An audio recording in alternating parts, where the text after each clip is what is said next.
if you are ready to have 2024 be the year that is set up with success in your romantic life, that reflects the success that you have in your career, in your friends, in your family, then this is for you. Buckle in because we're going to go. And make sure if you're here that you're watching to the end, listening to the end, because I'm going to drop a 10 out of 10 recommendation, not just for feeling peace and safety in your relationship, but the magic mojo that you really need to have your relationships go the long run. Okay, so stick around. And if you're new here, hey, my name's Claire, and I love helping anxious girlies who are high achievers go from unsure to secure in their relationships because I have been there. So you're in good company.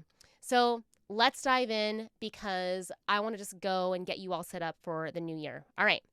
So I'm going to guess that you tend to second guess yourself in relationship, that you tend to overthink, that there's just a lot of second guessing, right? You're just going over conversations or texts and you just don't know if he likes you or is he going to leave, all these pieces.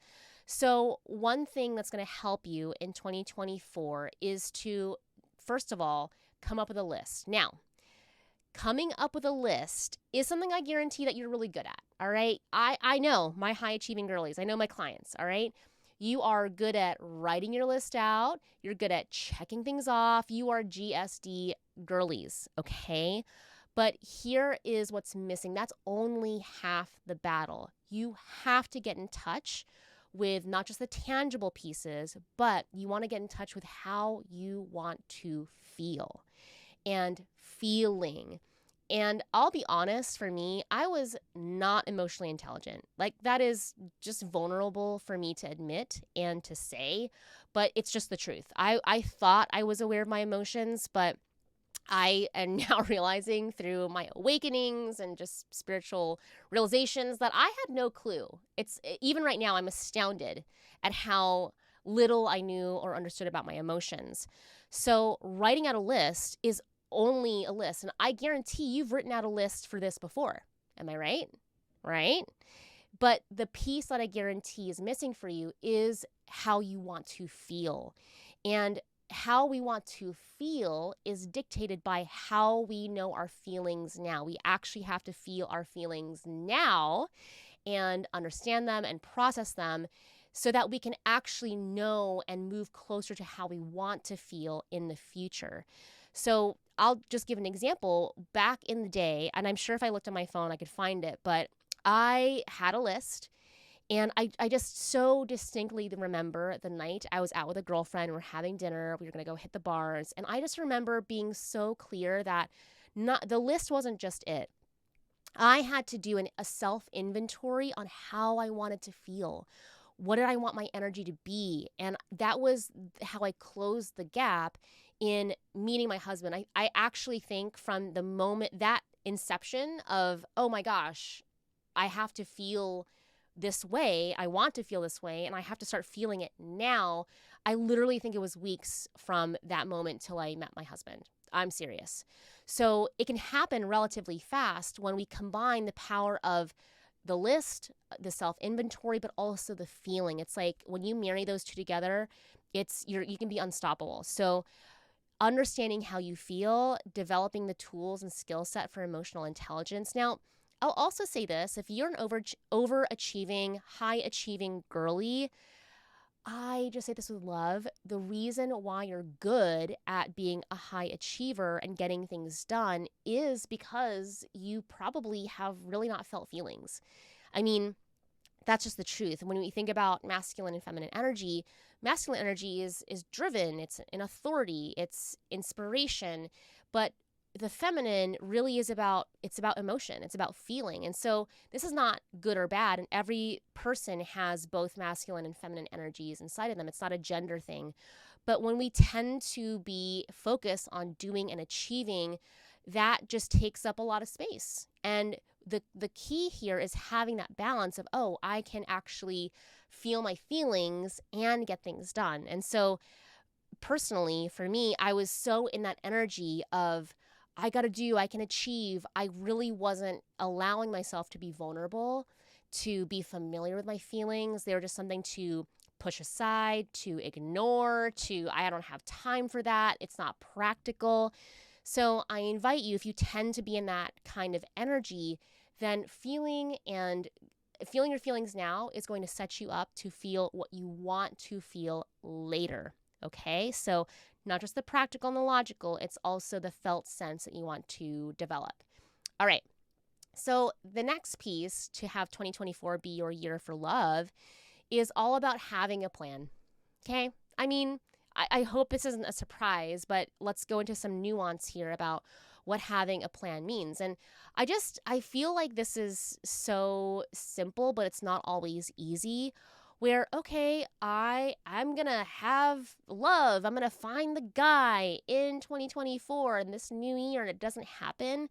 And the reality is, not having a plan, well, let me just say this, the definition of insanity, okay? If you are to define insanity, it's to do the same thing again and again and expect a different result. Okay? We do the same thing again and again, but somehow we expect things to be different. So it's not just creating the plan, it's actually taking the steps to do something different. And believe me, I'm eating the crow on this, all right? So if you didn't know, I've been leading and coaching women for literally years. I've straight out of college. And the first 15 years, I was a fitness coach. I was a personal trainer. I was a strength coach. I was the only female head strength and conditioning coach for Denver Public Schools for 5 years. So I know I've been there. But recently, I've noticed that, my body's looking a little bit different. And by the way, there's nothing wrong with my body. I love my body. I'm at peace in my body. And at the same time, I'm like, I'm not as strong as I used to be. My clothes are a little tighter. And I was doing the same thing, not really changing my habits, not changing my relationship with food. And I was expecting something different. So recently, I hired a personal trainer, an online coach that I've been following seriously for 15 years. Okay. I've been following this person for 15 years, back when I used to compete in fitness. I mean, God, this was like so long ago, y'all. And now it just makes sense because he deals with women, I cannot believe I'm saying this, that are in their 40s and struggle with hormones. And I'm like, oh my gosh, I need to do something different. I need a different plan. What I'm doing is the same thing and I'm expecting a different result. So I hired this person because don't trust a coach who doesn't have a coach.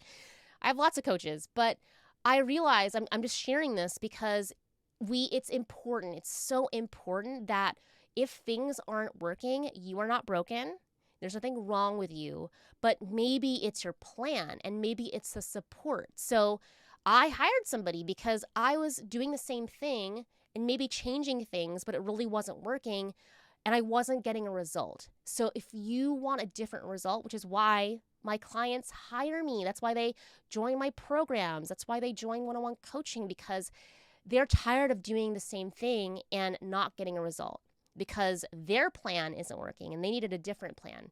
So ask yourself, what's your plan? Are you doing anything different? How are you going to plan differently than before? Okay. So this is the last piece here that I want to share. Again, 2024 can be your year. And I want to ask you a question, and this is really an opportunity for you to get real with yourself and just to be lovingly honest with yourself, okay? When I ask these questions, that's also just be prepared for yourself to be loving and honest and just take a good look. And ask yourself, what happens? What do you tend to do when things don't go your way? What do you tend to do when you fail? Ooh, and I know for some of you hearing that F word, ooh, I don't like hearing that word, right? So what do you tend to do? Now, I'll just share that some people, and just pick your poison, some people avoid it, right? They quit. They're like, it didn't work. I'm just going to quit. All right. That's one way. Or sometimes we quit or we shame ourselves. We make ourselves wrong, right? Or we hide. We don't even give ourselves a chance to get to that place where we could fail. So we hide, or we don't do it, and we fail, we shame ourselves. Some of us get angry, some of us get pissed, and we take it out on other people, we take it out on ourselves. There's a whole buffet. So choose yours. Like, what do you tend to do? Where do you tend to focus on or go in your pattern of behavior? All right. And no matter what you choose, the key here is seeing and understanding what it is you do, because that tends to be a reaction. Those all tend to be knee-jerk reactions to what we do when we don't get our way, when we fail. And here's the deal. All of those reactions are human. There's nothing wrong or right about any of them. But it begs the question, are you reacting or are you responding? Okay, because how we respond versus react. I mean, I just love, I teach this so much and in my one-on-one clients and in my groups, because how we respond is everything. Because when we're reacting, we're just operating from a knee-jerk reaction. We're just like, we're just kind of like an animal in a corner. We're just biting and scratching and trying to survive. It's survival. Reactions are survival. And when you develop observational awareness, when you take a step back and look at, wow, okay, I tend to hide, that awareness is so powerful, because once you're aware, then you can change. Then you can make conscious choices to do something different. You can see how all of this layers on together. Once you're aware, then you can actually start to put your energy in a different direction. That's how transformation happens. It's this awakening. It's this awareness into, wow, I tend to hide. I tend to get angry. I tend to, something messes up and I make myself wrong. That awareness is so critical, because then you get to respond. Then you get to change things. So asking yourself that question and really doing that work of self-reflection, of inventory, is so important, because then you can actually take the steps to change, to respond. Because I say this with love, and those of you who are successful, you know this, like success is not a straight line up. It is, if you've seen those memes or graphics, it's like up, down, plateau, squiggly line, down, up. It's not linear. It's not like, if we even looked at our bodies like that, it's not like you start lifting weights with the pink weights and then in 4 years you're like at the Olympics. I mean, that's just not the reality. We all have different capabilities, different bandwidth, different circumstances. So you have to understand and look at how you respond, right? And giving yourself some space from your reactions, okay? So how do you respond, and what right action can you take from that awareness instead of reacting, all right? So I would definitely, before the new year comes, spend some time, journal.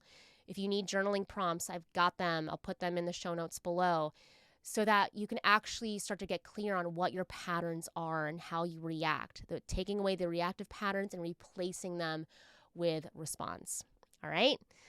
So here's a hot tip, because it's not just about having peace and safety in your relationship. The magic mojo that you really want and need is fun. Hello. I have a really firm saying, and I'm a Sagittarius, so I'm all about the fun. But if you are not having fun in your process, you're doing it wrong. And I just say this because every time I get a little freaked out or I feel scarcity, I remind myself that the secret mojo to finding love, to having success, to making money, to anything you want in your life is about fun. Fun is open and playful and relaxing, and there's a sense of carefree. And when you can have fun in the process, literally, we've heard this before, it's not about the destination, it's about the journey. So I really encourage, have a plan. Yes, look at how you respond, do an inventory, but truly inject some fun in here. Because if you're not having fun in this process, then that also tells me you're probably beating yourself up, you're making yourself wrong, you're shaming yourself, and that is not good news for your system. So invite fun and play into this. And that's really the magic mojo that we all need in order to get what we want, including in relationship. Okay. And if you are really wanting to start off 2024 and January with a kick, then make sure to check out my IG. I've got something free and fun cooking up for January. Send me an IG DM and I'll be promoting it all this week. So check it out. It means so much to me if you liked, subscribed, commented, and it would just mean the world. Or shared it with a friend. You can share it too. So check me out at Be That Healing Girl on TikTok or Instagram. I know 2024 can be your year. I just know that.